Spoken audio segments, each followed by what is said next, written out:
Hello, Vacho. Let's see the question. The question says a boy is pushing a ring of mass 2 kg and radius 0.5 meter with a stick as shown in the figure. The stick applies a force of 2 Newton on the ring and rolls it without slipping with an acceleration of 0.3 meter per second square. The coefficient of friction between the ground and the ring is large enough that rolling always occurs, and the coefficient of friction between the stick and the ring is P by 10. The value of P is.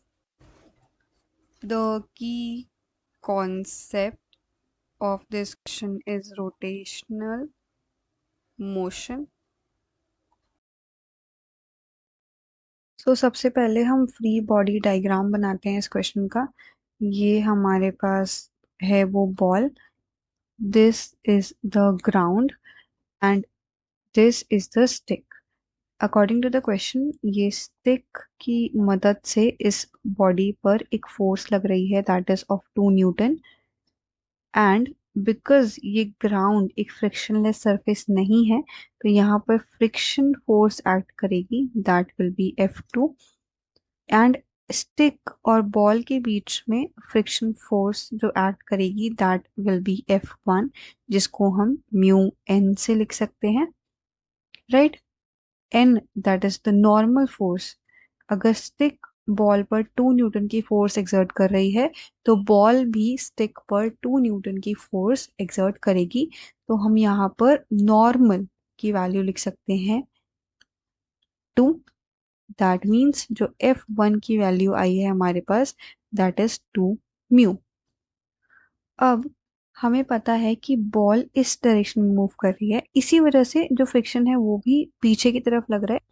अब हमें पता है कि movement हो रहा है, body इस तरफ मूव कर रही है, तो हम यहाँ पर F नेट निकालेंगे that is mass into acceleration, and यहाँ पर हम कैसे लिखेंगे कि 2 newton minus F2 that is friction force equals to MA, and इसकी अगर हम वैल्यू निकालेंगे 2 minus F2 equals to mass की वैल्यू गिवन है 2 kg, एक्सेलरेशन इज 0.3, F2 की वैल्यू इज 1.4। अब हम इस बॉडी पर टॉर्क निकालते हैं जो लग रहा है।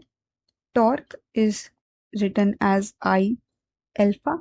टॉर्क क्या होता है R क्रॉस F, तो हम यहाँ लिख सकते हैं R F2 minus RF1 equals to I क्या होता है MR स्क्वायर, एंड एल्फा क्या होता है, एल्फा होता है A बाय R।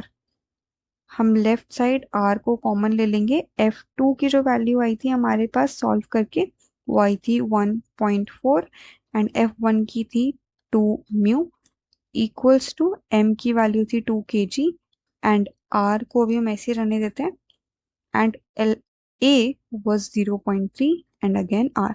अब अगर हम सिंप्लीफाई करें इस इक्वेशन को तो R से R कैंसिल आउट हो गया एंड इस R से ये वाला R कैंसिल आउट हो गया, so the equation comes out to be 1.4 minus 2 mu equals to 2 into 0.3, 2 mu equals to 0.8 and mu equals to 0.4।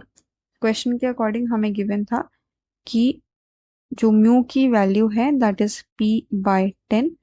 अगर हमें P की वैल्यू फाइंड आउट करनी है तो 0.4 इंटू 10 कर देंगे, that comes out to be P की value that is 4। I hope you understood the question well. Best of luck.